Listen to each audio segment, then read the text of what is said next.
Hi there, Adam Duso, Second Wind Consultants. I'm here today to speak with you and hopefully educate you on how you all can expand your deal flow by turning your bad deals into great situations. A bad deal is any potential transaction you come across that you cannot transact on and therefore discard based on the fact that there's not enough value to cover what the seller needs, what the creditors need, and to pay your fees.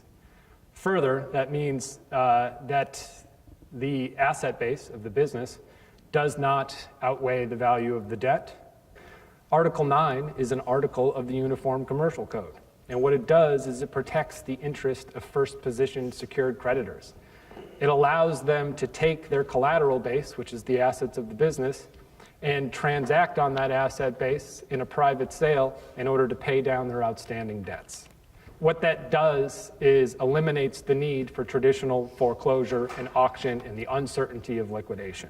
The Article 9 process requires a 10-day notice to subordinate creditors, and after that period ends, all of the subordinate UCCs can be terminated and the assets can transfer to the new entity, the purchasing entity, free and clear. What a partnership with Second Wind Consultants will allow you to do is to screen potential potential deals based on a strong top line, good margins, and pass those businesses over to us. And regardless of how ugly their balance sheet may look, we can turn around those businesses and give them back to you as a saleable commodity in a matter of weeks.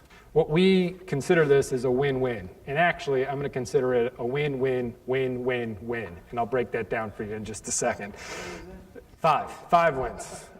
So the first win is for the first position creditor. They are able to get the maximum value on the assets, which are their collateral, without the need for litigation, liquidation, and the uncertainty that when you finally get to auction that nobody shows up. So they get their maximum value in as little as 2 weeks. The buyer wins because they're able to buy a business that was otherwise over-encumbered, that they saw no ability to get to a closing on. And because we're transacting based on asset value, they have an attractive entry price. The seller wins, number 3, because they're able to also create an exit where they thought otherwise was impossible. Fourth win is actually the subordinate creditors. The reason that it's a benefit is because those debts are toxic assets on those companies' balance sheets. So the ability to write it off and take the tax benefit and not have to drag out collections, legal costs, and add to already bad debt, they're able to wipe that bad debt off their balance sheet. And lastly, and certainly not the least important, is the intermediary wins. The intermediary wins because they were able to transact on a business that they wouldn't have otherwise. They're earned from that transaction. Between the increased competition and automation on the horizon, it is not enough to say that you're going to avoid the difficult situations and only take deals that are guaranteed to close. I encourage you and implore you all to embrace this change and embrace the complexity so that we can turn your bad deals into great situations and in so doing, give you the competitive advantage that you are going to need.